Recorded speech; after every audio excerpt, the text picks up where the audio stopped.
Welcome to the Painter's Dialectic Podcast. I am your host, Josh Green, a painter and art educator living in New York City. And today we have a recording of a live event. It was a philosophical dialogue on Sunday, March 9th, 2025, with the featured guest, Dylan Ngan, getting his PhD in Buddhist philosophy at the College University of London. And the theme of today's dialogue is on cultivating attention.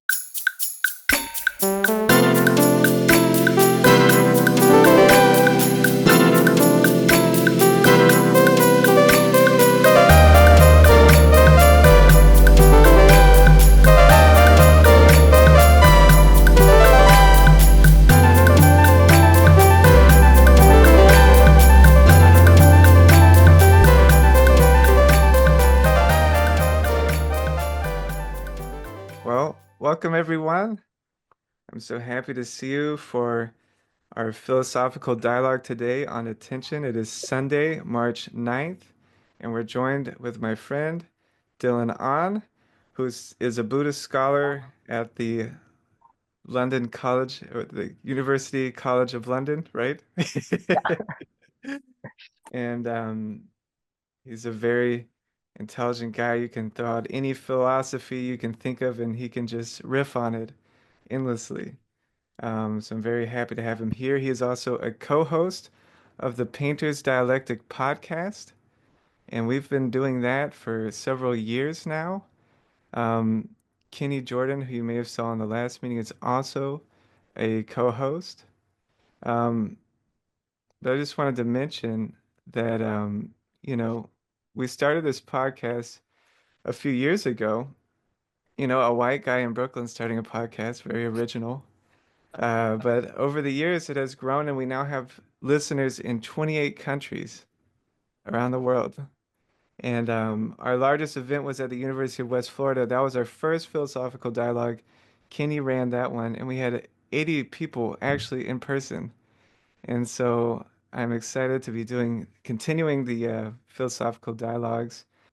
I have refined this vision that I started the podcast with into what's now what I'm calling the Artist-Errant. It is an online esoteric art school, and we focus on the spiritual development of the art student and their greater role in society. Creation, meditation, and contemplation are the focuses of the art courses on artisterrant.com. The courses cover traditional practices of artistic craft, creativity, meditation, and esoteric philosophy. And we'll be slowly growing that over time and releasing those on the website. So today we're going to be having a dialogue on cultivating attention as foundational to living a good life, drawing from Buddhist philosophy here with Dylan, and I might input some other philosophical traditions on attention. This is an open conversation, so everyone here is welcome to participate, ask questions, and share insights. So first, I'm going to give an introduction and define attention. And after I do that, I will invite Dylan to respond and speak on attention from the Buddhist perspective, hopefully for around maybe 20 to 30 minutes, something like that. And then I'd like for Dylan to guide us through a short meditation that we can use at home to cultivate our attentions, maybe 5 to 10 minutes, um, so that you can all learn the technique. And then we will open up the conversation as a group, and then everyone's allowed to speak. So until that time, just keep your mics muted. So attention can be defined as the faculty of directing awareness towards a specific object, thought, or experience, while maintaining a degree of stability and clarity. It is the foundation of perception, learning, and action. Without it, life becomes fragmented and driven by impulses rather than by intentions. So there are three aspects of attention. One is allocating attention, so the ability to direct awareness towards a chosen object. This is the initial moment of focusing, where one intentionally brings attention to something. In meditation, this would be choosing to focus on a breath, a mantra, or a visualization. The second aspect is the resolution. So this is one's bandwidth of attention. How much information and detail can you bring through that channel? The third aspect is stability, the ability to sustain attention over time without losing clarity or presence. So one is able to swiftly return to attention over and over again, returning to the focus, and while being relaxed and clear and fully aware. So, in every serious spiritual tradition I've encountered, the ability to focus attention is considered the foundation for inner transformation. Without it, the mind is at the mercy of external forces, internal conditioning, and habitual distractions. So, I have some quotes today. I chose Marcus Aurelius, Roman emperor and Stoic. This is from Meditations, Book 2, stanza 5. Every hour of the day, give vigorous attention to the performance of the task in hand, with precise analysis, with unaffected dignity, with human sympathy, with dispassionate justice, and to vacating your mind from all its other thoughts. And you will achieve this vacation if you perform each action as if it were the last of your life, freed, that is, from all lack of aim, from all passion-led deviation from the ordinance of reason, from pretense, from vanity, from dissatisfaction with what fate has dealt you. And a more contemporary one, Simone Weil had beautiful philosophy on attention. Attention is the rarest and purest form of generosity. I really like that one. So to make this even more relevant, most of my adult students are parents and working full-time jobs. They don't feel like they have the time to think. And they've kind of given up thinking in order to make their life run successfully and to take care of all their responsibilities. So these dialogues are intervention in your life, giving you a space to think and reflect. This type of contemplation is just as important as meditation. And also, I went back and I was rereading some of Edward Bernays, his book Propaganda. I think that is so relevant to attention today and our current moment in history. So, in Propaganda, um, he shows how understanding how public opinion is shaped through propaganda, or today we call it public relations. Bernays is drawing from Freud's psychology, it was actually his nephew, I believe, and shows how mass manipulation works through media, advertising, and political messaging. His insights are even more relevant today with the internet, social media, where these techniques have evolved but remain fundamentally the same. Understanding these mechanisms is crucial for personal freedom because it allows you to recognize when your thoughts and decisions are being influenced. Instead of being unconsciously led by external forces, you can develop your attention so that you can have autonomous and discerning mind. You know, we live in an attention economy where many powerful forces are grasping for our attention every moment of the day. For example, Doritos designed some ads using an fMRI machine where they could watch what parts of the brain are activating while you watch the commercial. And so this commercial is designed to influence you at a subconscious level using neuroscientific analysis. There may have never been a time with so much distraction and demands on our attention than now. Having a daily practice of cultivating attention and retaining your attention is crucial to living a life of meaning and value, where one is attaining greater levels of freedom each day. And so now I will shut up and pass the baton to Dylan. Go ahead, Dylan. Great, thank you. That was a brilliant intro. So effectively, what I'm going to do is just to give the exact same idea, just through the lens of myself.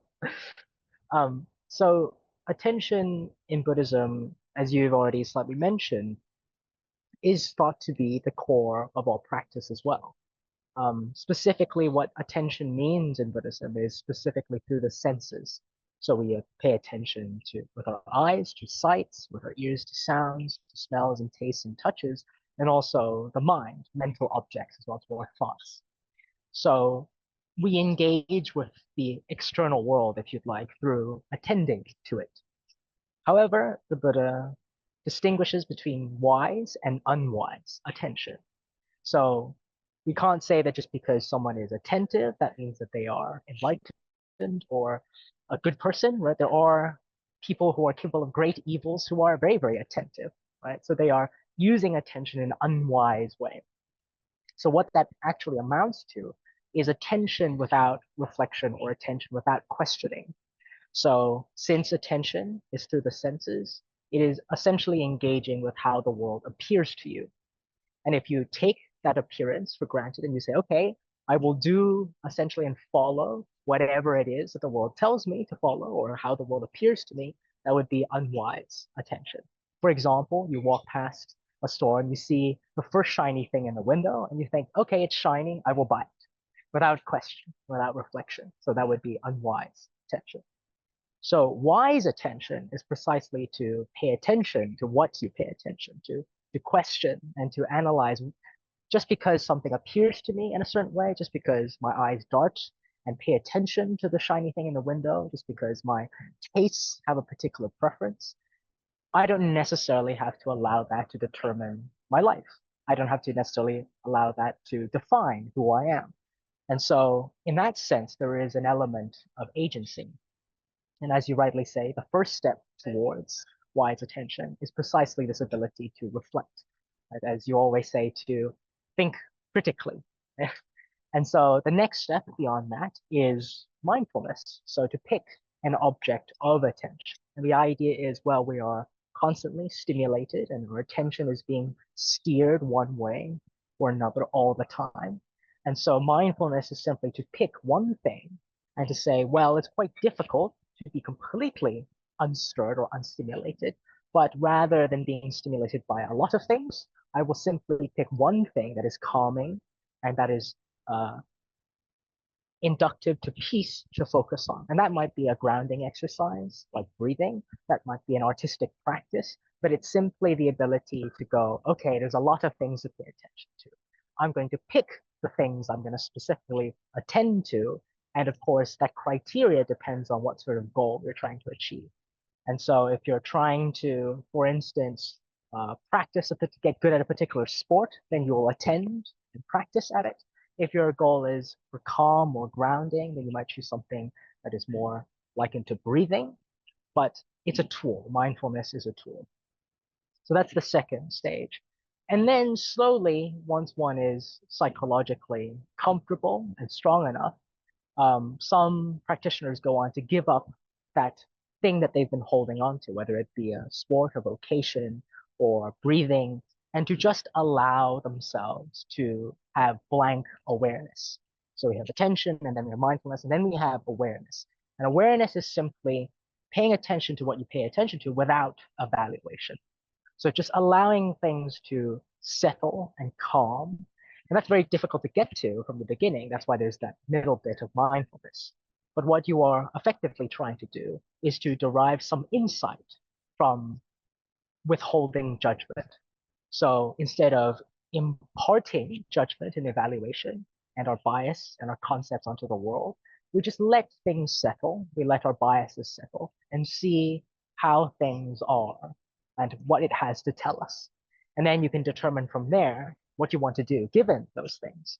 So if something appears pleasurable, if something appears painful, if something appears meaningful or significant, the idea is that through awareness, you're trying to question is it the thing that is pleasurable or painful or significant?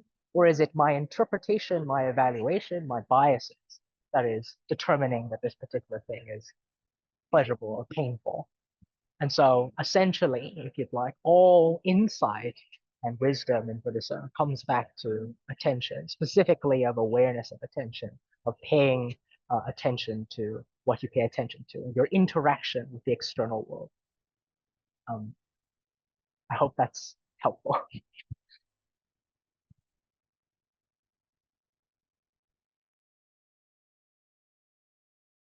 So I think there's some unique aspects to Buddhist attention.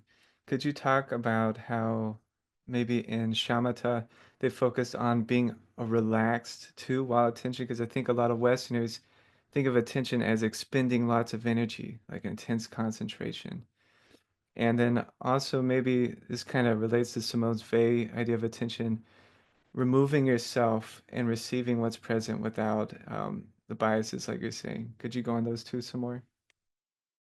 So now we're slightly heading into more technical territory. So you rightly say there are two parts to the practice of awareness. So the first part is samatha, which is usually translated as stillness, concentration. And then the other aspect is vipassana, which is insight meditation. So as you rightly say, samatha is about stillness, and it is not necessarily about forcing oneself to be still, forcing oneself to concentrate. It is stillness by essentially uh, a means of passivity. So, for instance, we're habitually um, sort of engineered to pursue a lot of things, right? So if something feels pleasurable, we chase after it. Something feels painful, we run away from it. We're in a constant state of movement, of pursuit, of thinking about one thing or planning what am I going to have for lunch tomorrow, um, conference to attend to, which plane to catch, and so on and so forth. So samatha is about allowing yourself to rest. So all of stillness and concentration for the Buddhism, the essence of concentration is resting. However, it's not to say that the Western interpretation of concentrating feeling like activity is misguided, because often it feels like resting takes effort. And that's because we're so used to activity that actually trying to sit down and to not do something actually feels more effort than it's supposed to be. So the analogy I usually use is the development of a habit or an addiction, right? So if you've never smoked before, not smoking is, not going to be very, very active. It's not something you even put your mind into. But if you're used to smoking, getting to a point of being able to quit feels like activity because you're resisting a habitual tendency and an urge. And so, where in our lives we're not really given the opportunity to sit still and to rest in a quiet room, we've always got something going on, audiobook, music, something or another. It feels like something active and an effort to still. But in actuality, what it is just the unwinding of a habitual tendency, the allowing yourself to rest, to relax. Um, and then, of course, the other aspect of Vipassana insight is that once you've given yourself the opportunity to settle, to calm down, to relax, you will be better equipped to have a look exactly how the world actually is and how it operates, and you can navigate what you will do with your life given that information.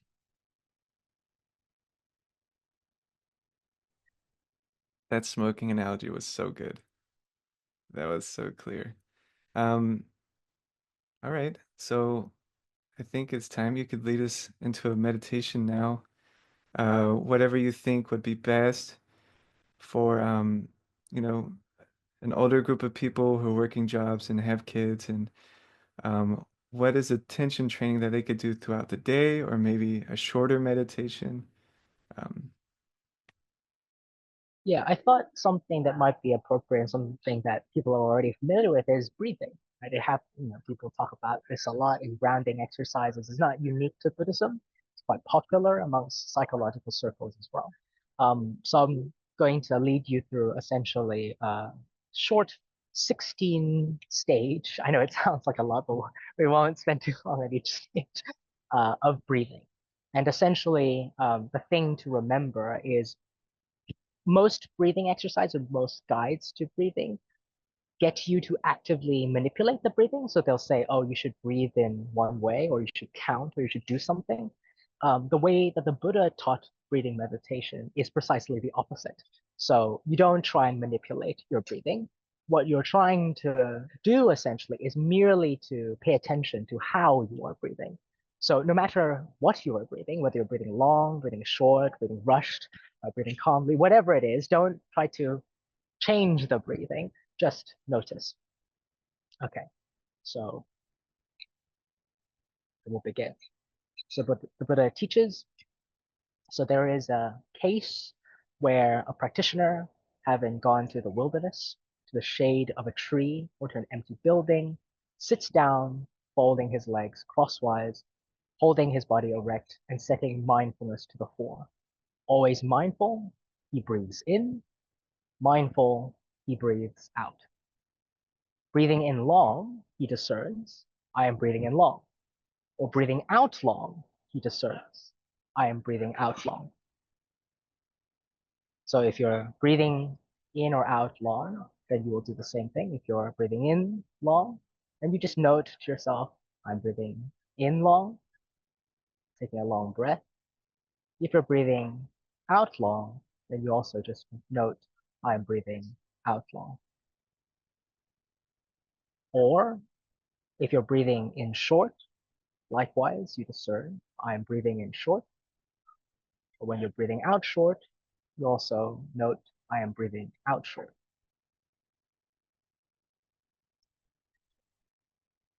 So just a few cycles of breathing in, noticing whether it's long or short, breathing out, noticing whether it's long or short.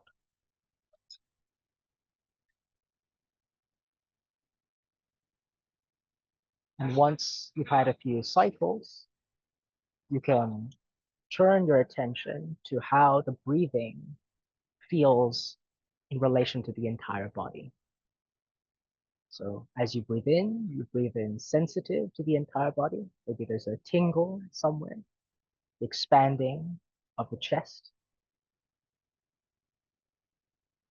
And likewise, when you breathe out, you'll breathe out sensitive to the entire body, noticing the exhalation, the temperature of the air leaving the nose, perhaps. So whereas before you're only paying attention to the breathing, now you pay attention to how the body breathes in unison.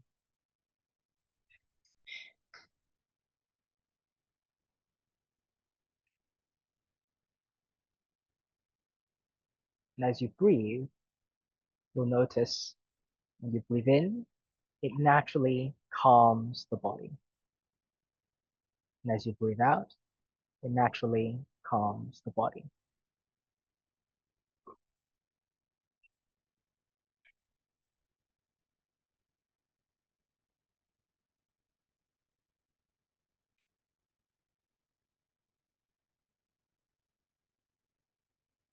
And as the body slows down, as it is calmer, you can breathe in sensitive to how that feels.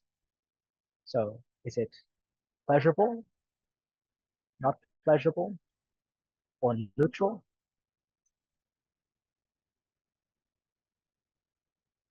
You can breathe in sensitive to something that they call rapture. What does it feel like to essentially not have to do anything, not have to pursue anything, not have to go anywhere, just breathing and noticing the breathing.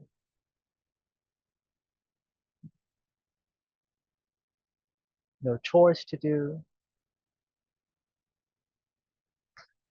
nothing else to get off to, just simply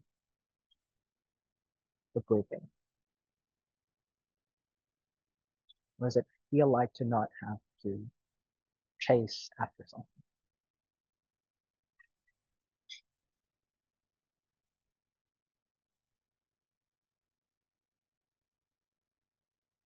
And again, to notice, does this feel pleasurable or painful or neutral? To notice how we naturally evaluate a bodily experience.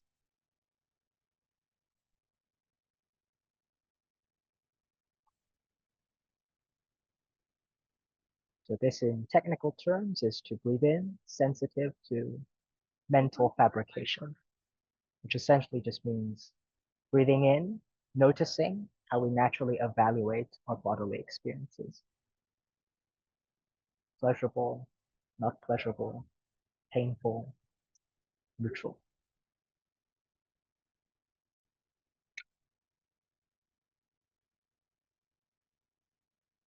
And as you become calmer, you might notice that not only do you evaluate bodily experiences, but other thoughts start creeping in.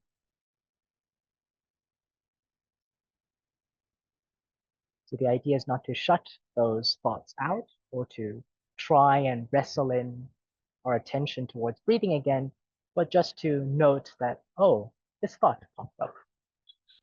Oh, I'm thinking about dinner later. And just to acknowledge that there are thoughts, there are mental fabrications, there are evaluations.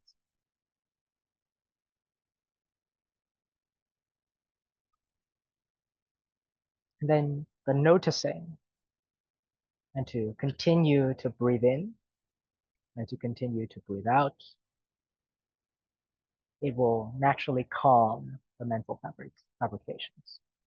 So whatever it is that comes in, whatever it is that I have to do later, whatever thoughts I may have that are creeping in, no matter what they are, I am still noticing, I'm still breathing in and breathing out. And so one way to calm the mental fabrication is to reflect on the fact that if I breathe in and I don't breathe out, whatever happens after doesn't matter because of what I've died. If I breathe in and I breathe out and I'm unable to take the next breath, what happens after also doesn't matter because again, I would have died. So the Buddha explains that, which is sometimes useful to reflect that that's being alive, breathing in and breathing out. Once the next cycle doesn't come about, that's it.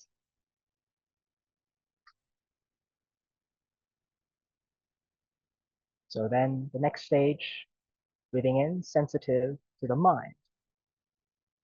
Breathing out, sensitive to the mind. So we move from being sensitive to the body, now the mind. Breathing in, satisfying the mind.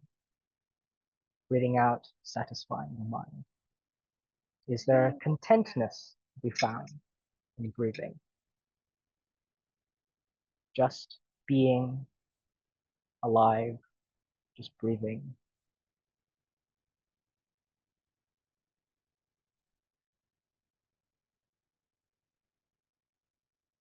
And insatisfaction, is there something to be gained in breathing in, noticing the steadying of the mind? Breathing out, noticing the steadying of the mind. Just the cycle of noticing and breathing in and breathing out.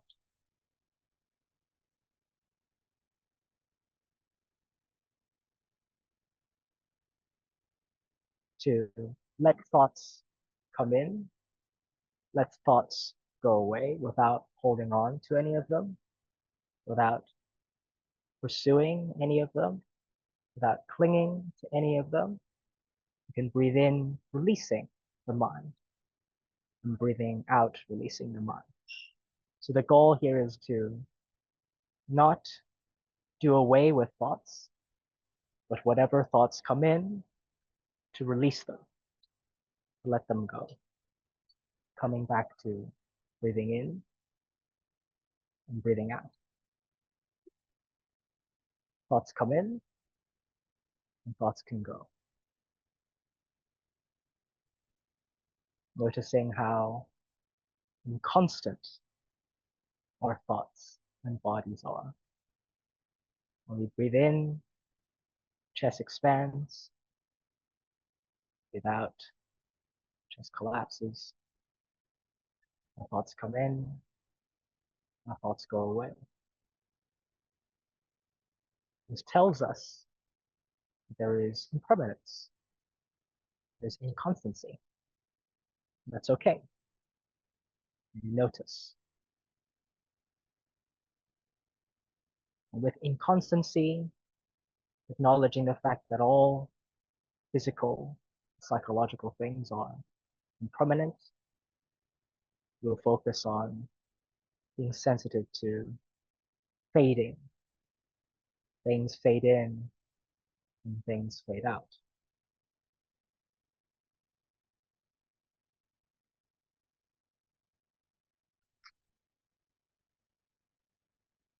Thoughts seem clear.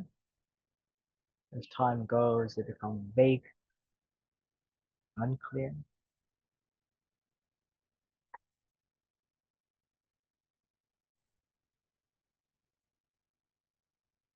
And you can notice breathing and focusing on cessation. Something arises, some thoughts come about, and then thoughts cease to be. So it's okay to enjoy them, but it's also important to not hold on to them.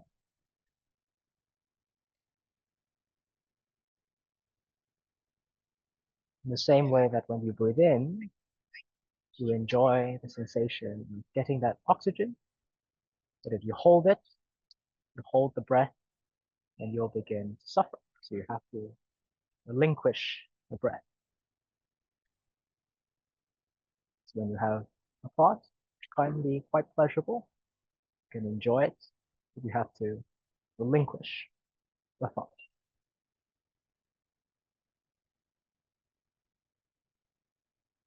And of course, if it's a painful sensation, a painful thought, likewise, you don't have to worry. It will be relinquished with time.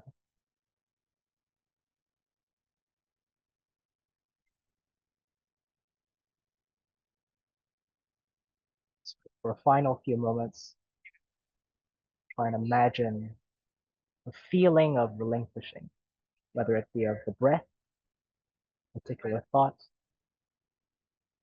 Okay, I have to plan what I'm having for dinner later, but I'll set it aside. I've planned it. I know what I'm having. And set it aside.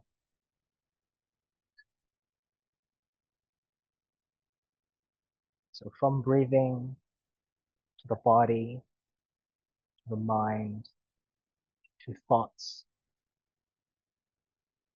to reflecting on the permanence, the fading, the cessation, and relinquishment, of resting.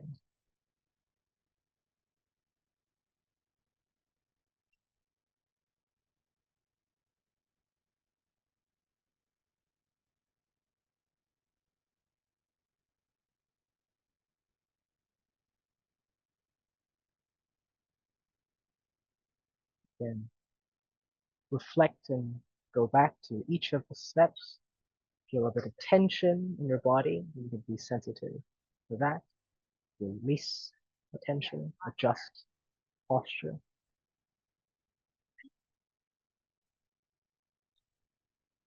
and then to relinquish that particular tension.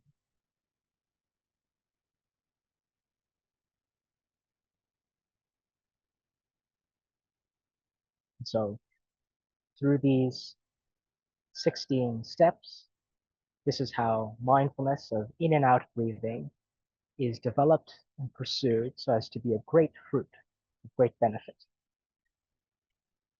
And that was a relatively quick version, but hopefully there are some bits of that that you can take from that are useful or fruitful. So essentially, even if you don't remember all the steps in your own time, all you have to do really is to notice the breathing, right? And don't necessarily have to think of, oh, I have to notice this and I have to notice that and I have to follow up with this, follow up with that. The idea is the focus is just to notice, and that's it.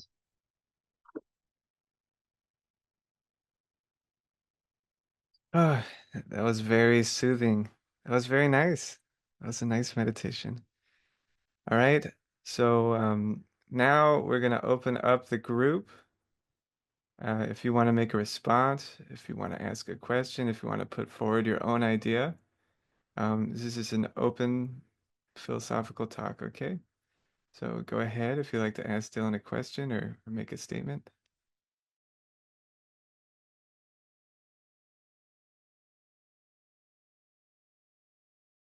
Kenny, did you raise your hand?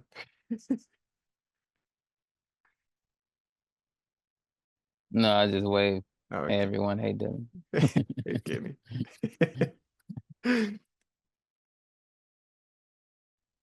All right. If no one's asking a question, I'll ask you a question, Dylan. Um, so in Buddhism, I've noticed it's very important to start with a seated practice and then try to bring that into the day. So could you talk about that a little bit, how people should practice this first and then try to slowly incorporate that into their day? Yeah, so often we associate meditation with sitting. Um, and people might think that there's something particularly special to sitting, but actuality is more of a practical concern. So there are four bodily postures, standing, sitting, walking, and lying down. And you can meditate with each of these. But there are some practical reasons as to why sitting might be more viable. So standing might be more difficult because it takes more effort, perhaps. You might topple over if you get into like the zone, you might lose your balance. If you're walking, it might be quite hard to calm down if you've got your blood going. If you're lying down, you might be so relaxed you just fall asleep. So for those reasons, sitting might be the easiest to start with. But of course, there's nothing to say that meditation only can occur with sitting. Ideally, if you are able to, or whatever works for you, you can even meditate lying down just before bed. And so the idea, again, still is about noticing. It's just that if one of those particular postures doesn't allow you to notice, to be aware, and actually takes your mind away from awareness, then you might want to consider something else. So even if you find that actually sitting is more distracting, is more difficult, that doesn't allow you to be relaxed and to notice, then maybe standing or walking, slow walking meditation might be advisable.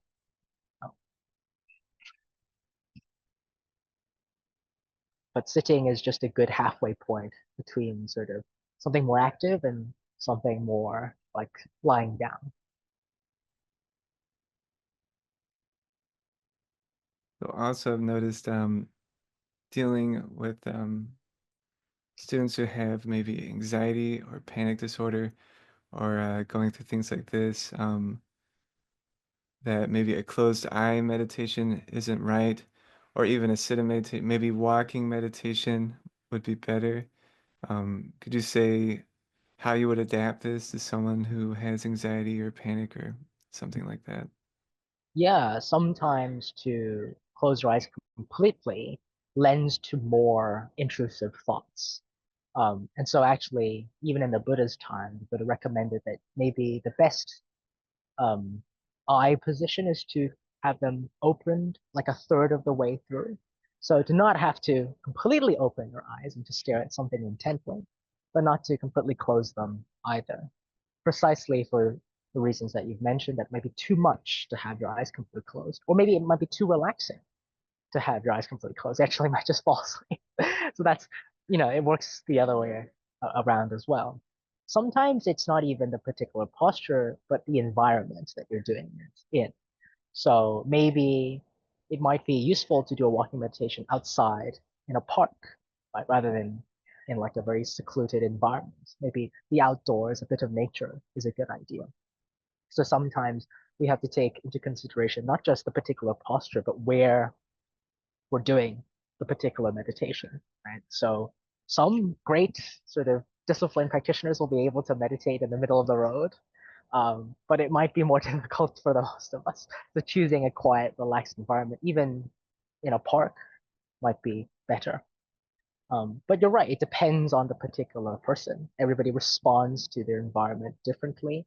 Some people prefer to have something to look at. So maybe in some instances, Tibetan meditation involves a lot of visualization. It could be an imagined visualization or actually having something to look at. So if a person feels like it is more difficult to think of something, to imagine something, then maybe just reflect on an image might be good as well. Sometimes it can be quite scary to face or to sit with one's own mind without any other stimulus. It's kind of like a bath that goes on for too long, right? Might be difficult. There's a reason why when people go to the bathroom, they bring a phone or a magazine or something. It's sometimes a bit too jarring to just be there with their own thoughts. So for some, maybe a guided meditation, having a recording or maybe some music, um, or just something as a basis to hold on to might be good as well.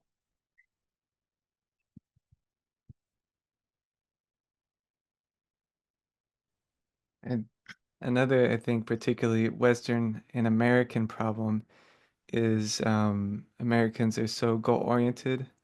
They are trying to achieve meditation and they're very self-critical about meditation and trying to fit it in their schedule, their hustle schedule.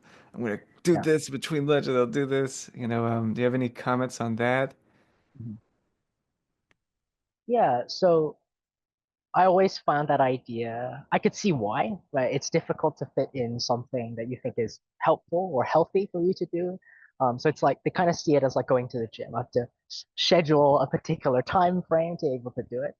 And that's, as you mentioned before, the thinking that seems to think of meditation as a practice, as an active thing.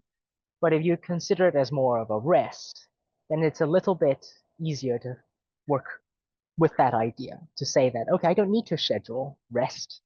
I just get some rest whenever I can, right? It should be a good thing. It should be something that you actively want to do. You want to take a break. You want to rest.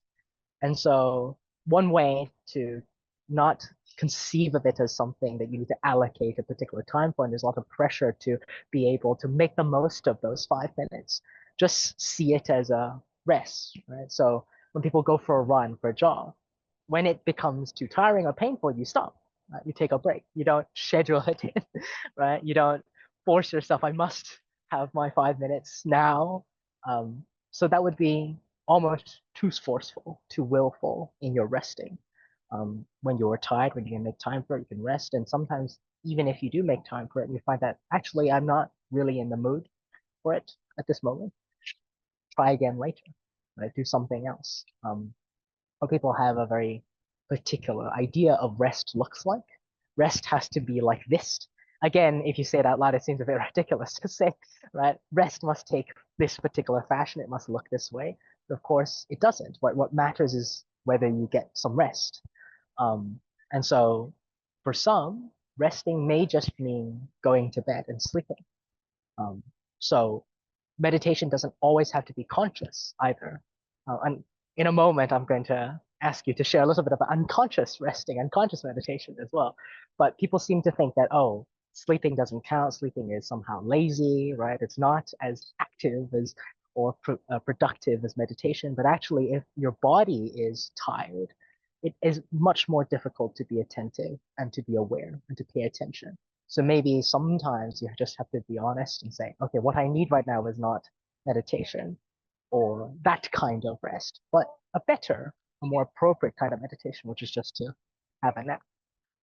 But of course, some people think that actually it's possible, right? And it is possible through a particular practice to rest the body and still maintaining awareness of the mind. So do you want to share a little bit about your dream meditation practice? Sure. Um, yeah, so you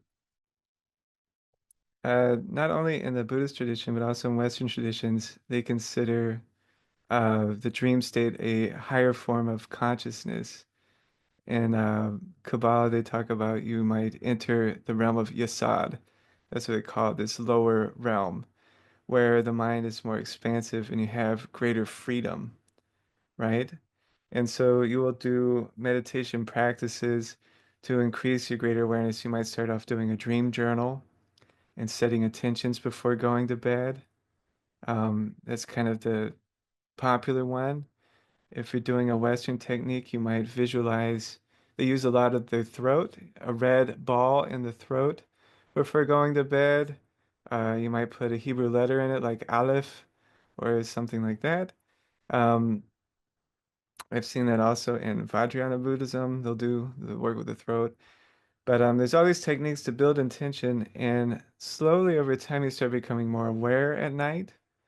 And once you start getting these dreams, this is actually what I've been doing now. Is I input them in the morning into ChatGPT, and every month I'll go find the patterns, and it'll output the patterns in my dream, and then I'm becoming more aware of these subconscious things. But as you become more aware in the dream, you start having states of lucidity where you're aware that you're dreaming and you're now in control.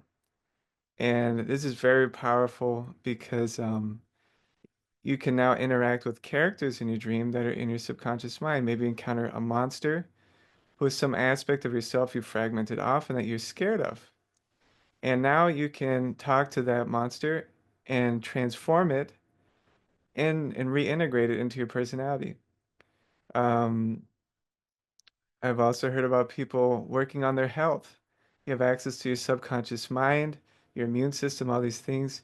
You can influence your health at that level, and that can speed up the healing process. There's lots of extraordinary things in that state. Um, but by learning how to simply relax, is what we're talking about, and maintain that flame of awareness, um, you slowly become more aware of aspects of yourself that you initially did not notice, right? And just the dream practice is just another one of those.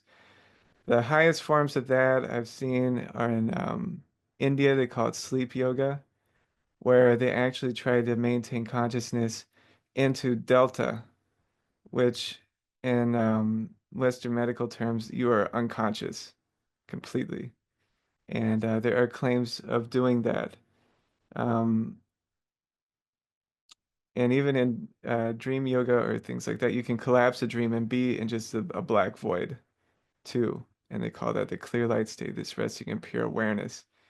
Um, but that's it. Kenny's also done dream meditation, but I don't know if that's the topic today. But please, guys, if you want to ask a question, now's the time. If you want to put forward an idea, this is the time for you all um, to have some confidence and to make a statement and to risk something.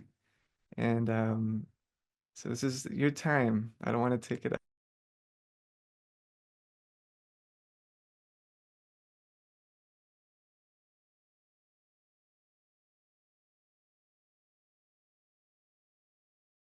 I can't hear you. Oh, there you Olivia? go. Here, we got Olivia raising her hand.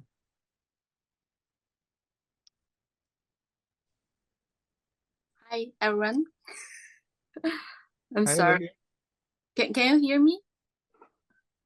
Yes, we can hear you. Hi, Josh. Hi, Dylan. I have listened to your podcast because I know Dylan from UCL. We're kind of classmates or in meditation class, I think. And I realized that the conversation today is kind of between artist and the Buddhist philosopher.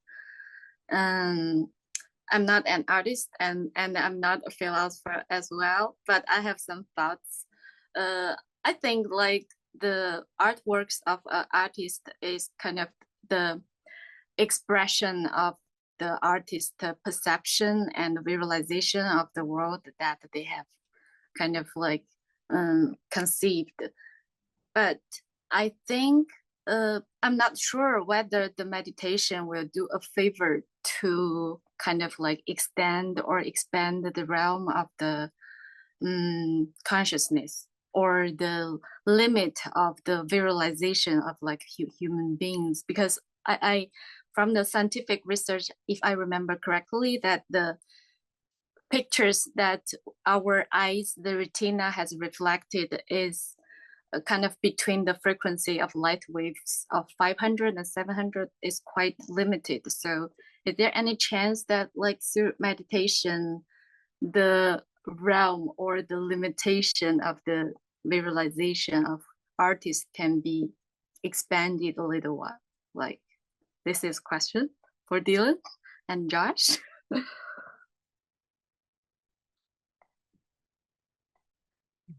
So I think, Josh, you can answer this empirically, right? Because you've done meditation, you've done art. So has meditation expanded your aesthetic and artistic horizons? Absolutely. That's why I created this group. Um, yeah, to tie back to the topic today, the attention, being able to become skilled in art requires the same things as attention, to sustain attention, to regulate your emotions, to deal, it's very emotional and personal progressing in art. So learning how to be deal with that with some type of indifference, right, or detachment is extremely helpful to the progression of the students. Students that are very emotionally attached to their art really struggle with progress. So that's one. Also, art is can be very generous and empathetic. So by learning how to let go of yourself more and more and being able to connect with the world in front of you and being able to connect with the people around you, you now have more to talk about, more to express. And you can also, through meditation, see how you're deceiving yourself. And this lets the artistic voice mature. Oh, we got Renard. Perfect timing because I want him to talk. Okay. And hang on, I want to let Renard in. Okay. And also, besides that, talking about creatively, hang on, Renard, just mute yourself real quick. Let's see. Okay, sorry. Yeah, creatively wise, if you're able to still your mind, you're able to work more intuitively, which is very important because a lot of people that come at creativity from a conceptual way, like I have these compositional things and I have this thing I want to talk about, it it is it's usually not that creative. It's kind of an obvious arrival. But if you work intuitively, these spontaneous things come out and you're also discovering things about yourself through that. So by learning how to let go of yourself and your ideas and your ideologies and just really opening up has really improved my creativity. And then, like I was saying, being able to visualize is very hard for a lot of people, but there's certain meditations where you can practice visualization and you're able to conceive a lot more in your mind and you're able to edit the painting in your head. And then the dream states I was talking about, there's been times where I've been able to interact with the painting as an environment, right? Through lucid dreaming, or to even talk to the character that I'm painting. And so I think that meditation greatly benefits art. And Renard showed up just on time uh, for this question. So Olivia asked, does meditation actually benefit art? Even though Renard is not a meditator, at least that I know of, he has been training his attention um, through art. And, uh, I kind of frame it in that way because that's my background. But I would like to take a little moment for Renard. I did not tell you about this, Renard, but um, this is a special time for me, Renard. Renard is now no longer my student. He's now a fellow artist. And we've been on this journey for 3 or 4 years now. And um, I don't have a degree for you or any university credits, but I do have this podcast. And that's why I invited you to speak today. So, here in front of this audience, you are now a French academic painter. You have mastered Barg. You have mastered cast painting, and you have mastered still life and the grisaille, limited and full palettes. And you are the sixth generation from Jerome's studio. I received my training from Daniel Graves, received his from the Simi family, 2 generations of the Simis who directly studied with Jerome. So you're now a part of that lineage. You can claim that lineage, and I give you permission to teach those aspects of the lineage. So big congratulations to Renard. Thank you, Um, thank you. That's very humbling. Thank you. I appreciate it. and with that, now that you're here, I'd love for you to speak about how this intense training, how you had to develop your attention, regulate emotions, and really break through levels of biases and maybe ego to achieve this level that you have? Um, yeah, I would say the most obvious is what you just mentioned, ego. I had to completely say, I know nothing about art. I'm an empty cup, you know. I need. Watch your hand, it's on the mic, so you're muting yourself. Oh, my fault. Can Yeah, you there hear you me now? go. Yeah, that's good. No, I was saying that I had to really, you were speaking about, really an ego death, where I just had to say, you know what? I know nothing about art. I'm a completely empty cup. If I tried to inject any of my um, previous knowledge, it didn't make any sense because I didn't come to you to regurgitate what I already knew. It was to learn something completely new. So I had to pretty much just um, listen, you know, and not give my opinion really on anything. It sounds a little extreme, but I think it was very helpful, to just take that approach. And it just taught me the power of humility, you know. Maybe that's how you learn, is through humility. So yeah, so I would say that that was huge, but it kind of moved on into other aspects of my life. So like it made me start thinking about, hey, and do I need to humble myself outside of art? So it definitely made me a better person, I would say, because it made me more mindful of the power of humility and the power of listening. And as they say, listening to learn, not to respond. So yeah, that was huge. So, what would you say in some we do very long projects that lasted months, and you always start off very excited, but there's a time where the project becomes daunting or boring. How were you able to maintain attention through that? How are you able to regulate those emotions? Um, can you speak a little bit about that, those kind of soft skills? Yeah, I think just having a sense of humor about yourself, you know? So when I would have those moments where it's like, in a sense, why do I have to do this? I had to kind of laugh at myself and say, you know, you didn't call me, I called you, you know? And I would kind of laugh at my ego, if that makes any sense. And I kind of learned to develop a better self-awareness of when my ego was talking versus when who I really am was talking, which is not the same thing. So it's a really weird experience because you really have to master your ego. I mean, it goes back to that. It really is mastering your ego and saying, you know what, see this project the whole way through. You know, and just trust that you'll reach a point where I don't know. I just call it when things turn, when you notice, oh, okay, my time spent on this project was worth it because I'm all of a sudden everything will come together. So, I just had those moments. And the more, it's like anything else, reinforcement. So the more that happened through each project, the more I trusted that it would happen again. So I think the first couple projects were the hardest because I had no reference point of what it felt like to feel like either I'm failing or I'm doing something that's mundane that probably I don't need to do. And how is this going to benefit me? The how is this going to benefit me was hard to overcome, in the beginning. And then honestly, I I kind of saw my productivity skyrocket pretty fast. So there wasn't real room for debate. That was the other thing. So I saw the results. I think everybody's results driven.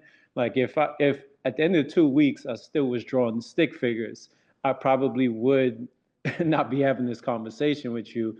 But that wasn't the case. It was like I had worked really hard to be a really good artist, and in a positive way failed miserably. So I knew what it was to fail on my own first versus to see with the help of somebody to kind of graduate at a rapid rate compared to what I was doing as a self-taught artist. Yeah, so that was pretty easy. It kind of spoke for itself, the results. Go ahead, Kenny. My question, now that you're not training under Josh or even like some of your recent pieces, how often, if you was to like take all those like understandings or takeaways from, like maintaining the ego and maintaining yourself or whatnot and struggling with certain things or letting certain things go throughout the process of learning, how often do you have to check or center yourself when it comes to making some of your recent pieces or new pieces? A lot less, and I'll tell you why, because it sounds corny, but I train, and it's almost like this process is it's really rigid process.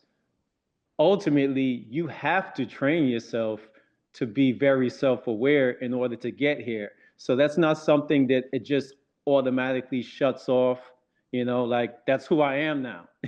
So, and that's a skill set that I've developed. So it's very easy to do now, because I've been doing it for the past 3 to 4 years. And it's like your brain knows, all right, if I do this, here's the result at the end, right? It's almost like, if you keep doing the same behavior and at the end of that behavior, your brain is rewarded, you're going to keep on doing that behavior. So the behavior that has worked for me has been checking my ego. Um, I had, and obviously along the way, I had life experiences that also kind of reinforced that I needed to humble myself. So yeah, it's easy, because I don't look at it like, okay, I'm free now. I don't have, because I don't think like that. Now, if Josh had taught me all these fundamentals, I learned them within 2 weeks of meeting him, I would be like that. I would just be like, forget all of this. I'm just, out in the wild with this big ego and this skill set. But because it was just a gradual growth, it's kind of part of who I am, and it's part of who I want to work on continuing. So part of the practice of art, like I said, it sounds cheesy, but it's just real. Um, you know that self-regulation is part of my art practice now. So it's like it's not something that I can turn off anymore.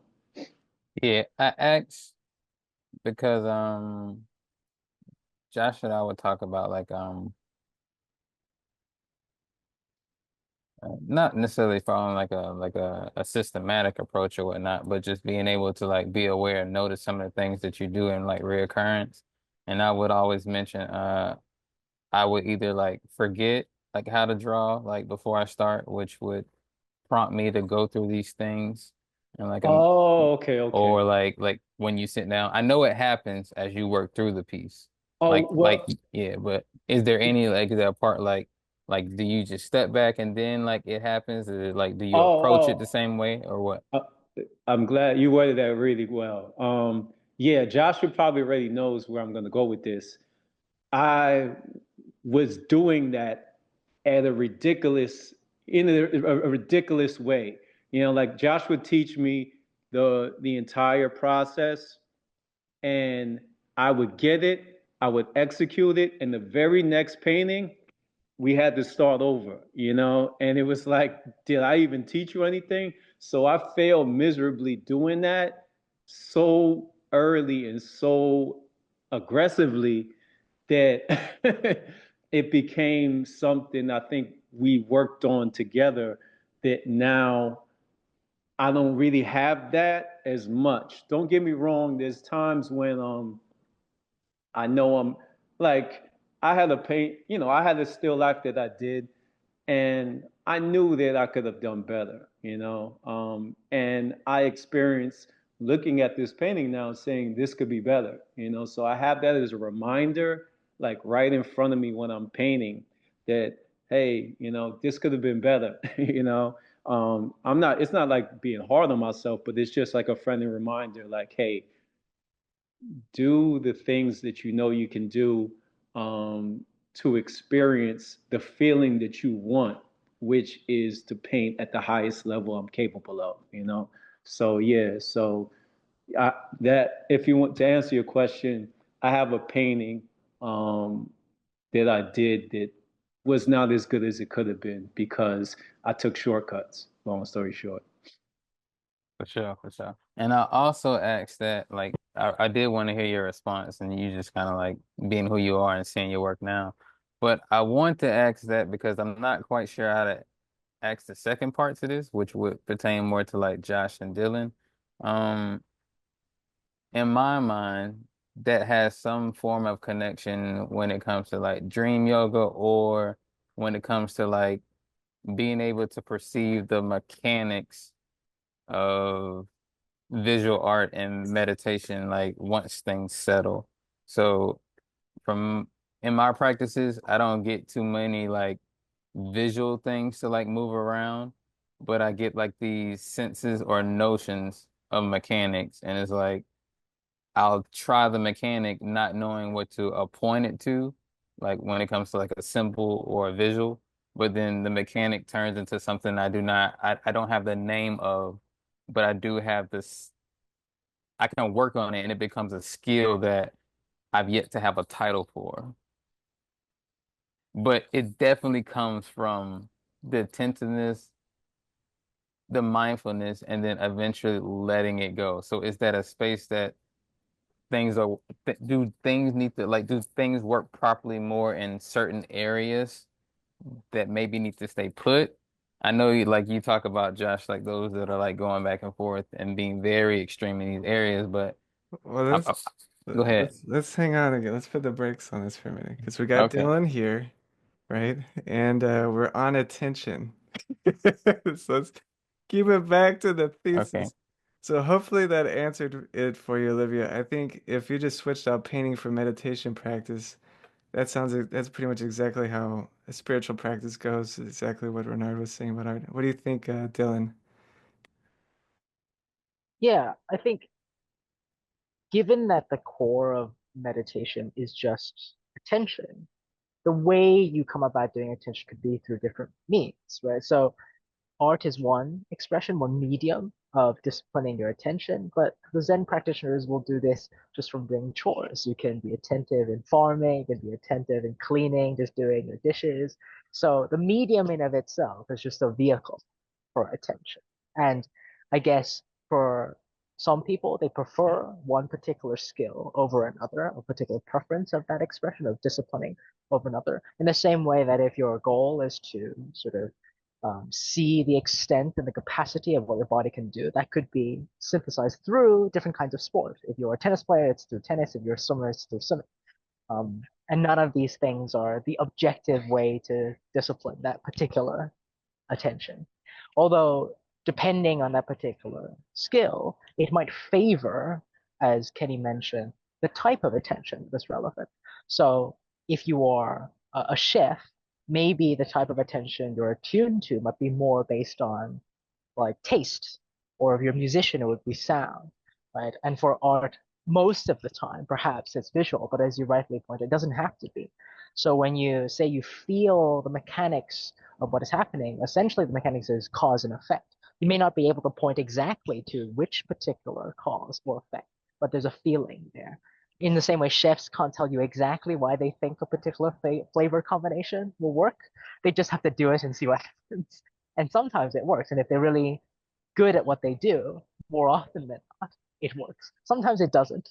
Or sometimes they feel that it might work and it turns out it doesn't. But if they're a really good chef, then the more and more practice they get, the more experience, the more aware and attentive um, they are with their technique and what they're doing, then the more likely they're going to reach their desired effect. So recipe is a guideline, but it's only a guideline. At the end of the day, you have to feel your way around things. And I guess it's the same with musicians. Like their compository process is also um, not as clear as we would like. If only we could sort of interview a musician and ask them exactly how do they know that these things sound good together, or what bits to put together, or why I have this person. But for them, it seems just very obvious, right? It's obvious, of course, these things go well together. Of course, that this note follows from this, and of course, this makes a brilliant melody. And so that comes from an attention to just knowing the mechanics of why. Part of it is experience, but another part of it is paying attention to that experience, allowing it to tell you something um, new or different. Thank you. I think it's the difference between studying pizza and writing books on pizza and just simply eating the pizza.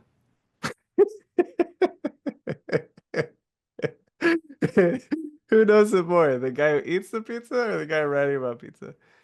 Um, Pam, if you're comfortable, I'd love for you to talk about your experience practicing meditation and doing art. If you feel comfortable sharing, if not, no worries. Fortunately, where I live, there's on the fifth floor, there's a rooftop terrace where there's a lot of grass, and you could just sit there and gaze up at the sky or out into space. It's really a beautiful setup, and I've had Josh teach me meditation on my roof, and sometimes, it was really weird because Josh said, "Who can you focus on that you really trust or love or care about?" And I couldn't think of anyone. Honestly, I couldn't think of one person that I could trust, love, and set my intentions on, sending good energy, positive energy out. And it was like a breakthrough. So he said, "How about a tree?" So I sent it to a tree. And now I'm starting to see that there are people that I care and trust. But it was really an awakening that I didn't really have anyone in my life that I could fully give that to.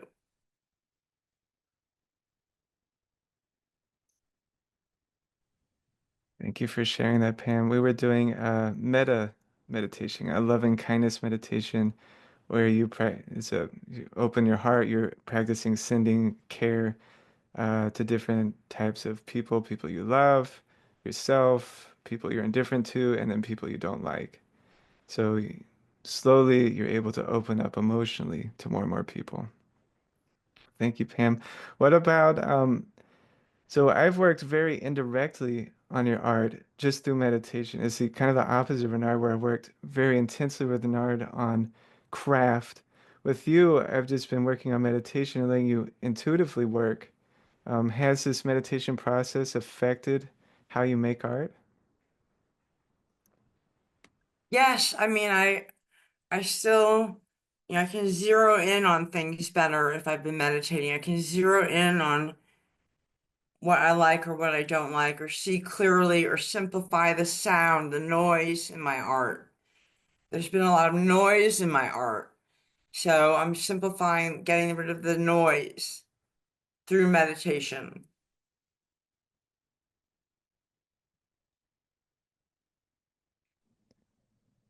Let's see. See if I can get someone else to talk. Josh or Till, you guys have been quiet. Can I get one of you?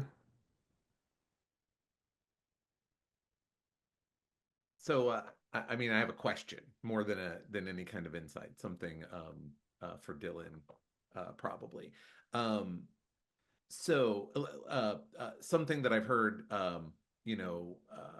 that Renard and Kenneth were talking about, like the get talking about getting those back to basics, right? And I'm just thinking about when I started writing or when I first started practicing esotericism or when I was practicing a martial art, that it's always like, so come back to basics, come back to basics.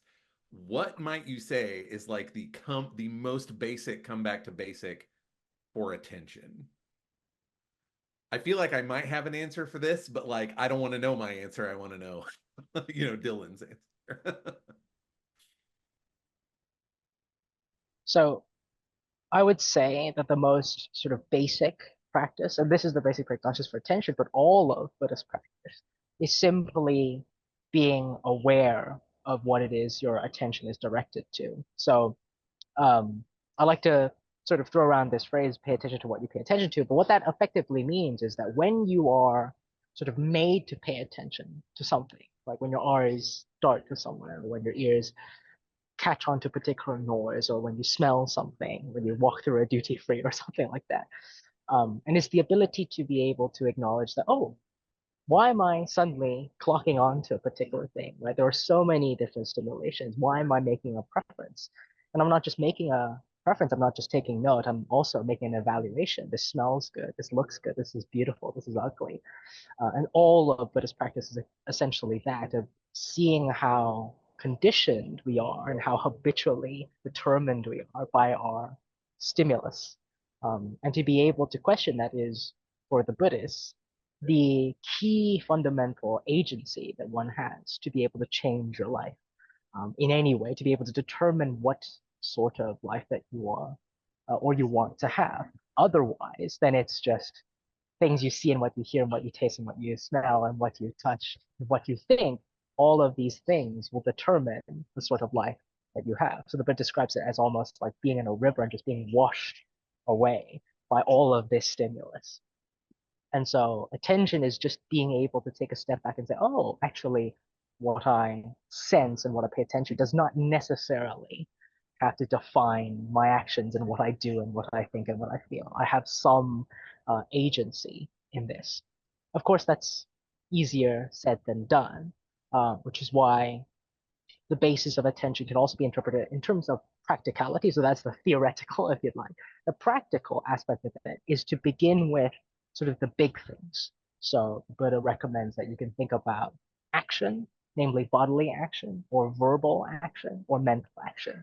So it might be too difficult to get to like the small intricacies of the mind. You might require a lot of deep meditation and therapy to be able to get to that point, but just noticing, oh, why is it that I must have my coffee in the morning or I'll be very cranky for the rest of the day? Like just small habitual tendencies like that, or questioning, is it absolutely necessary that I have to do things in a particular way? And if I don't have it the way I want it, then I'll be really, really upset.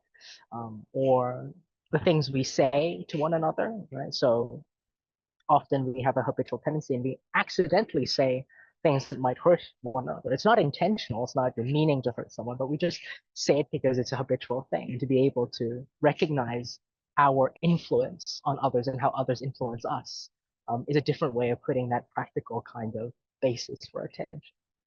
Um, so there's also interdependency in attention. Is that, look, I have this bit of my attention that I have seeming agency for, but that is interdependent. So I influence others and others influence me. Um, and I guess that it also applies to artistic creativity as well, in whatever sense of the word. Even in martial arts, it is an interdependent thing. You don't practice martial arts sort of necessarily alone, right? There is an interactive element to practice with one another. These movements are meant to be taken as a response, a call of response. Art as well. It's also, I think, important to acknowledge how your art has been influenced, and if you're teaching art, then how your art influences others as well.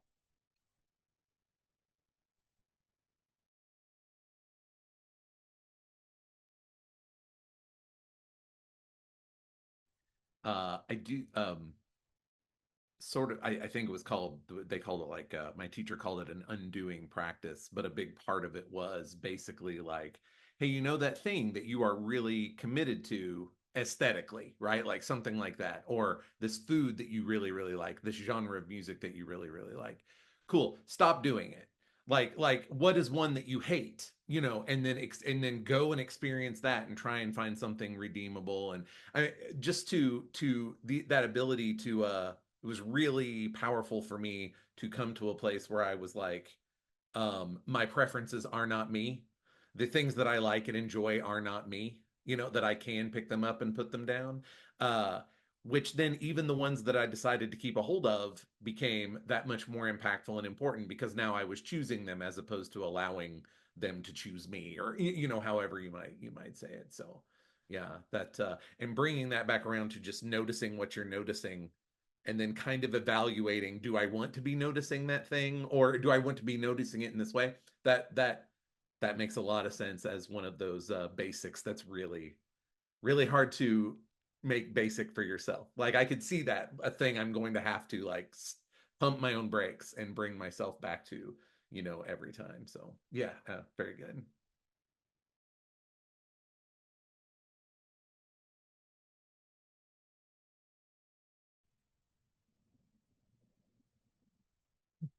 All right, am I gonna have to calm people? Um, don't worry if you're not comfortable. Kenny, why don't we get you on attention and in art? Uh, just my view on it or my attention. Well, in response to everything we talked about, um, how have you cultivated your attention? And also not just in relation to your life, but also in relation to making art. So okay, so in life it was just I always remember just growing up being told to like slow down and think about what you're doing. So that was something that like always stuck. Um, so I felt like growing up now and how meditation is explained, I will always have like these little quick, like brief moments of like hitters of it. So like I think I fell into meditation from just being prompted, like through just like daily life to do it. It's never something I thought about it. So in any activity, I'll tend to get intense and I will know when like there's nothing else to like kind of like anchor myself. So I would always like kind of like reboot or like prompt and do that. So it's something that I always would do. And eventually anything that I cared about truly, I would always think to relate to it fully. So I would kind of like let myself go. So I always like walk myself through these steps. And with my art, I just approach it like that. So the forgetting thing in the beginning of making pieces, I think now I do that like I do that purposely, like because I know like I draw the same way every single time. Like it changes to a small like little bit, but like I purposely make myself like relate to whatever and like what I'm attending to at that moment. Whether I just met this person, um, the paper materials, whatever at the hand, like how I'm feeling that day, just those type of things. But I'll give my experience on it or my take on it, and it's a little bit of a question to you and Dylan as well because my attention really comes from like uh transitioning. I've always had to pay attention to transitioning. So this is why I can't get like sometimes like full like comprise like images or like full points to kind of like get out sometimes because growing up in certain like horrible situations like in my neighborhood, it would be always to like keep your head on a swivel type thing. So the things you had to pay attention to will have to get you in and out. Um, to look a certain way to pass through a certain threshold, you had to pay attention to those things. So I'm constantly paying attention to these things. And then sports, being able to do these things, like ingrain them till they happen, like just like memory. So to be able to just go to that spot and then to like to be attentive to get better at a certain skill or to get better at certain like situations, you kind of like have to prep your body. So like I will always like flow from one thing to another. So my attention is always on problem solving, and my attention is on okay, is the field or the situation creating the problem, or like myself or the people within it like creating a problem. So it always be on like like I'm always relating between what's in the situation or it's the situation itself. I guess like what's being cultivated at any point in time. And then of course when like switching to art, like you was like one of the first people I met as far as being in the art class, it was just like sitting here watching this man, and I almost like would mimic your attentiveness to learn anything that that person was doing. Like I would kind of do that. What is this person attentive to? And then maybe I would be in the right space. So when it comes to just like producing art, anything I'm trying to learn or anything I'm trying to produce, it was almost like I would need to get a sense or a feel for it to be able to like slightly mimic or reproduce the mechanic and then see what I get as an outcome. So it's all like when I guess when you see like images and whatnot, you be like, hey, like go make a master copy of this. In my mind, it would be like go make a master feeling and replications of mechanics and what it would feel like to construct. And then maybe you'll end up with that master copy rather than like the master visual copy. So, and that's just how I approach a lot of things.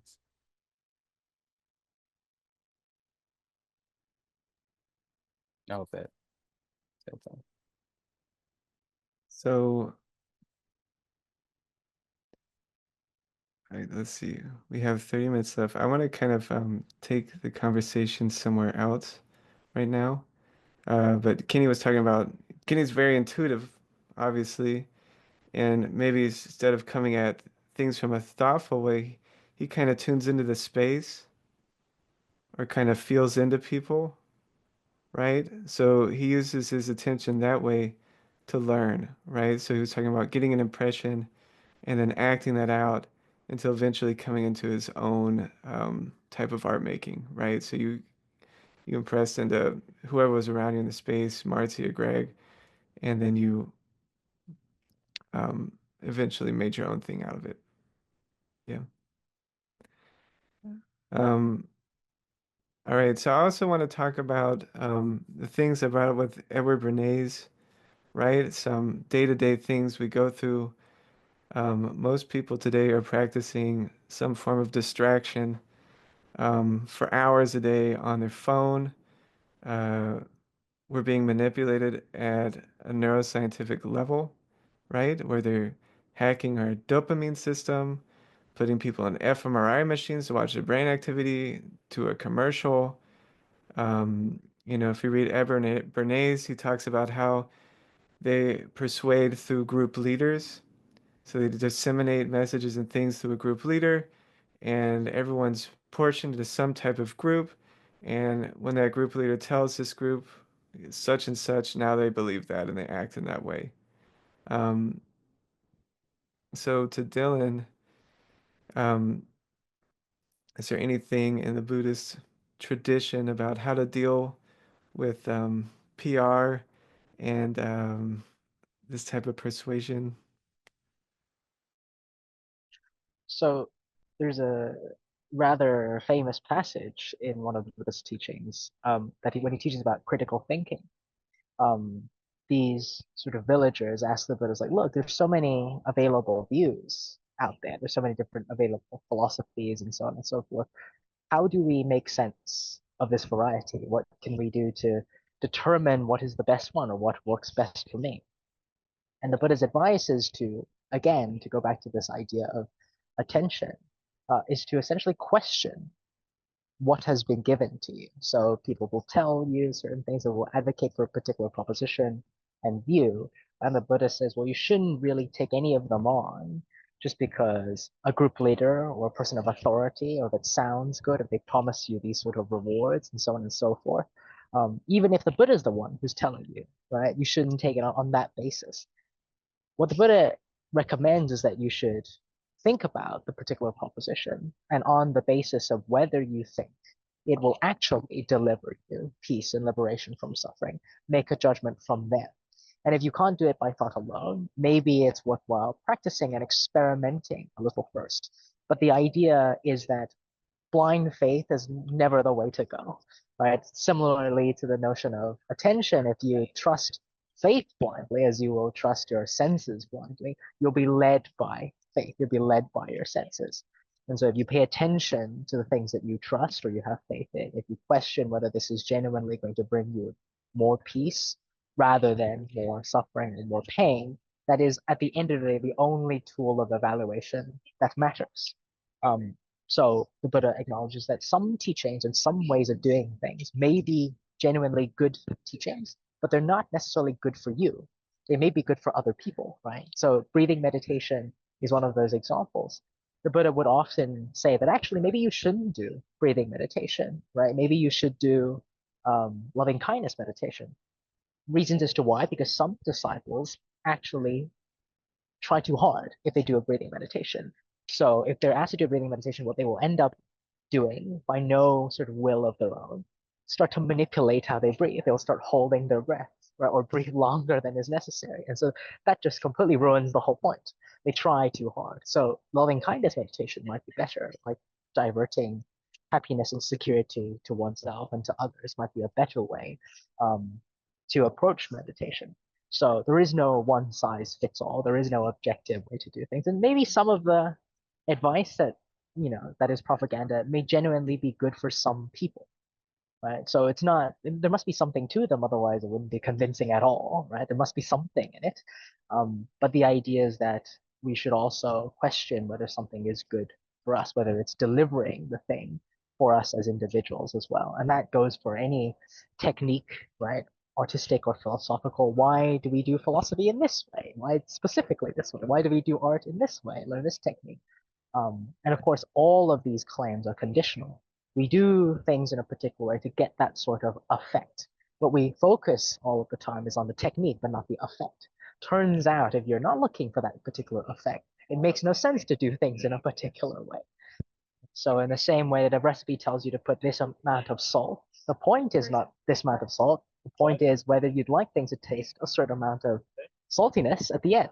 So if you prefer less salt, put less in. Right? You prefer more, put more in. Right? It's about the eating at the end of the day. Right? With art, it's about the, artistic outcome at the end of the day, what you want to get out of it. And so I think it requires two bits of awareness. One is awareness of the thing that is actually being proposed to you, and also awareness of what exactly do you want to get out of it? What are you looking to seek? Both of these questions, unfortunately, cannot be answered by someone else. Nobody can give you answers to those two. It's completely individual and personal. Um, what do you think works? What actually works for you, and what you actually want to get out of it?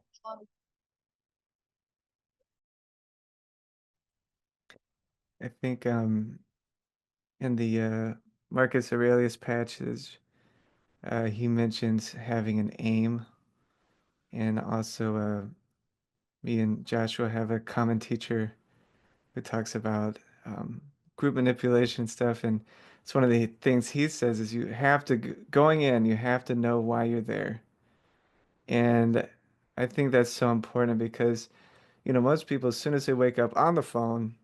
Oh, some political message. Now you're upset the whole day. You're thinking about this. Oh, what was I gonna do today? You start remembering to do it, and then text message, boom, you read it. Oh, here's Instagram on the phone. There's this constant disruption. So I think an important part of bringing attention into your life is knowing what your life is about. What is my life for? And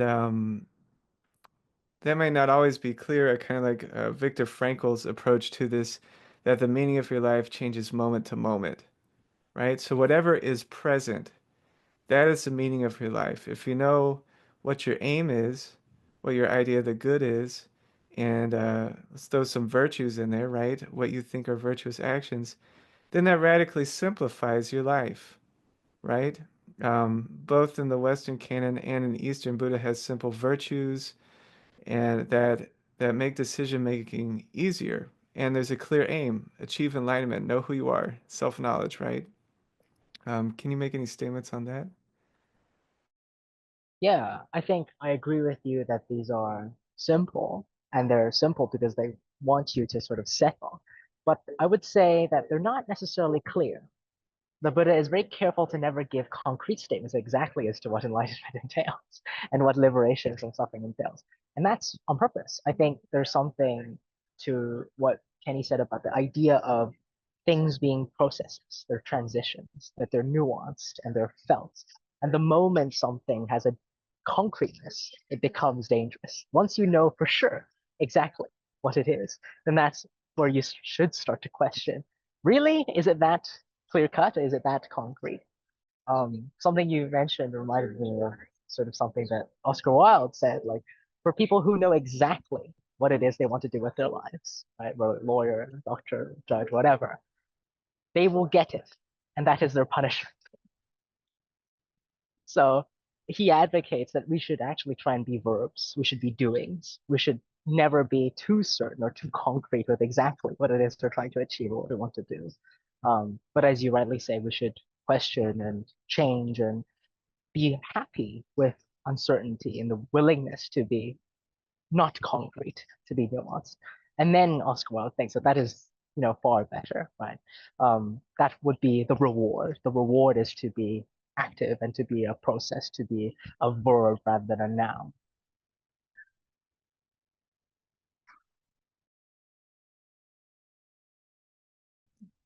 I think esotericism is different from religion, right? I wouldn't consider Buddhism a religion because it's based on direct experience, right? You only believe that after you've had you may have faith in a teacher that's guiding you somewhere, but eventually you should have some results, right? Like kind of what Renard said about me, like I'm gonna stick with this guy, well, his results, so I'm gonna stick with him. Um, But esotericism also is about moving beyond a conceptual framing of reality, right? Any type of Buddhists do this a lot. They'll make fun of your ideology, whether you're conservative or liberal. It doesn't matter. They'll kick you in the feminist. They'll kick you in whatever until you kind of open up beyond that into a more open awareness, right? Um, any comments on that? Yeah, I think you're definitely right. There's this sort of idea in Zen philosophy that is based on Nagarjuna's no views. And the idea is that we like to divide things neatly into very specific boxes. We like to schematically divide the world conceptually. And there's a very good reason why we like to do that because it's more efficient for our brains. Because if we were to acknowledge all of the mess and difficulty and nuance and things being more gray and in gradations, that's a lot of work and that's a lot of stuff for the brain to process. And so we have a natural tendency to want to divide things into simple boxes, us versus them, black, white, right? One party over another. It's easier that way. But of course, that's only useful in terms of efficiency for the brain. It doesn't work that well when it comes to interpersonal relationships. It doesn't work that well when it comes to living your life, where people are complicated and they are messy, they are conflicted, and they are hypocritical, and they believe in different things all over at once. And so one aspect of questioning is in Buddhist philosophy is that it develops a sense of compassion. Sensitivity to suffering requires a great deal of understanding how you are a product of so many stimulus, so much stimulus and conditional factors, upbringing, genetics, family, friends, social circles, and so on, education. But also recognize that is also the case for everyone else. They're also, everything they do and say, they think is also a product of a lot of different kinds of influence. So questioning, Zen practitioners love paradoxes precisely because it recognizes that we are all living paradoxes. We believe one thing, but if anything, philosophy teaches you is how illogical we all are. We have one view, but if you take it to an extreme, suddenly it conflicts with another view we have. So we often are sort of conflicting ourselves. And that's normal. That is a very normal way to be. So Zen teachers don't necessarily provoke paradoxes for the sake of illuminating hypocrisy, but rather they want you to accept that you are, you know, in tension with yourself. There is a lot of conflicting views, that it's okay to do that and to have these things as long as you don't take any of those views too seriously. So Nagarjuna doesn't say that you shouldn't have any beliefs at all times. It's that you shouldn't take any belief to be an absolute, certain metaphysical view of the world. That this is it. This is the right way to think about this.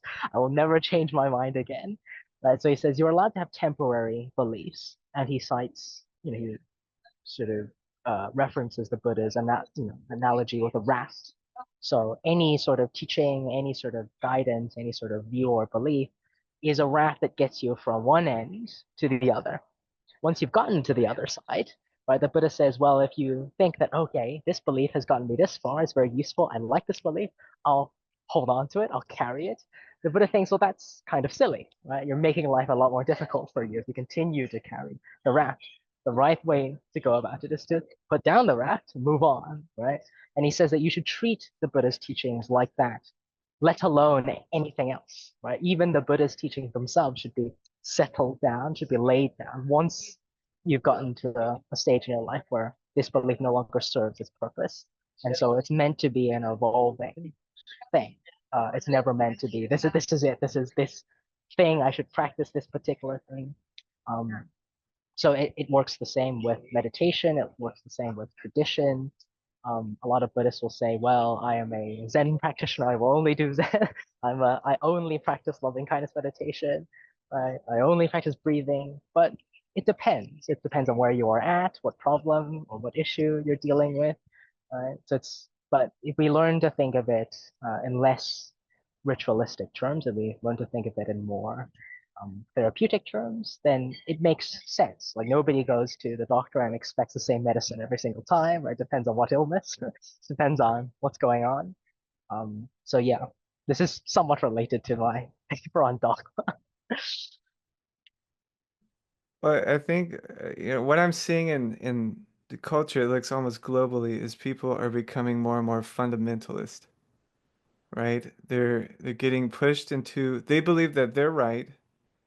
They have certainty, they have complete faith in their leader, right? And through that extremism, the other pole starts becoming dehumanized. They start becoming monsters, right? And then you get crusades and justified crime and everything like this. So I think a nice idea, in the West, we use the idea of justice or the good is a scale, right? This balance between two. In Buddhism, they have the middle way, right? He tried extreme um, asceticism. I don't know how to say that. And then he bounced back between the two extremes. Kabbalah, there's the pillar of severity, and then Joshua, what's the other one? What's the other one called? Mercy. Mercy, severity and mercy. Christianity, there's the three crosses, right? The man looking towards Christ, the one looking away. You see this idea of balance all the way throughout religions, and so it seems like that's where we're arriving to. I was like, you got to know what you're about. You got to have it. And like, well, then you're closing doors on your experience. You're gonna miss out on all the other opportunities, right? Um, any response? Yeah, I think it seems like the weird thing is like it seems like it's easier. It feels easier to have very specific boxes and to have a very extreme view, not extreme in the sense of being radical, but a view at extremity. Right? It's easier. But in actuality, to cling on to that is actually more difficult. We suffer more as a result of doing it. So it's easier sort of for our sense of self because we like our identities to be somewhat stable. And if we, define ourselves by our beliefs and our habits and our desires, then it's easier to maintain a stable sense of self if those beliefs remain the same, if we don't change our minds on things. But of course, in reality, if you refuse to change your mind, on a lot of things, then people are not going to like you very much. And so socially, we have a social price to pay as a result of that. So in actuality, it's actually much easier to not hold on to remain open-minded. But a lot of people say, well, doesn't that just go to relativism? Doesn't mean everybody is right. Well, not exactly. So even the Eastern philosophies of Taoism or Confucianism, they advocate for a kind of middle way But they say that ultimately the middle way is essentially wisdom to be able to tell what works. Right? So beliefs are a way of imposing an idea, a representation onto the world. It's our opinion of what works. But of course, the world has its own idea of what works. It doesn't really care about what you think.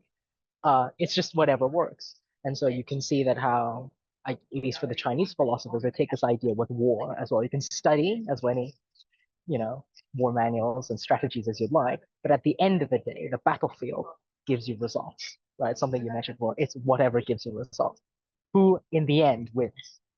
So you can be the most the theoretically well-studied, general in the world, but if you don't adapt to a situation, if you don't take in information and you just stick with theory, to your beliefs, with your ideas, then you're just going to lose every single time. Right? A person who understands the terrain and understands the reality of the situation, that adapts and changes their mind accordingly, is always going to get better results. Precisely because reality changes all the time. It's never stable, never stays the same.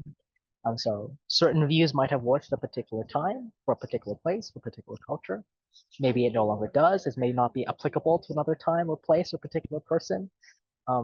So for a lot of people, that seems like, oh, that's so uncertain. That doesn't give me a sense of security, something to sort of fall back on. But unfortunately, the Buddha advises maybe it's worth the risk. It's a little bit like swimming. If you try too hard, you're going to sink, right? You need to sort of trust it a little bit and allow yourself to lie backwards, to trust your sense of ability of being able to float, the buoyancy. But the problem is that it feels too good to have this sense of certainty, this fundamental idea of having some core beliefs and values. And so at the end of the day, it ultimately comes back to this final bit of evaluation, which is there suffering or not? Right? So even if we do away with any other means of category or evaluation, at the end of the day, people are still able to ask themselves, well, given your rules and your beliefs and your ideas, are you suffering? Are you causing others suffering? If yes, maybe question. Right? So even if there's no other, like to abandon all sort of philosophy or whether something adheres to the amendments or the Constitution, right? All of these huge, big theoretical ideas, we can put them aside. At the end of the day, is it causing suffering? And so the Buddha's only concern, he repeats this throughout his entire life, is like, look, you can have all of these ideas, you can come up with a great philosophical school, but if you consider yourself enlightened, I only have one question: is, are you still suffering? If yes, you still have some work to do. I think that was excellent. And I think that's a good place to stop for today. That really simplifies this problem. Um, Dylan, would you like to dedicate the merit today? And then we'll close out. I'm happy for you to do it. It's your, You want me to? Okay. yeah, go for it. Yeah, I made my own version. Okay. So let's come into our seat and rest into our body for a moment.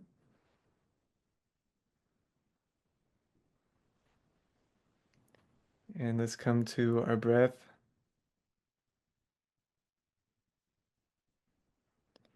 And so as I say these words, you can visualize this in your mind. May this love flow outwards, igniting the hearts of all beings, illuminating infinite dawns. All right. Thank you, everyone. Thank you, Dylan. Thank y'all for the invite.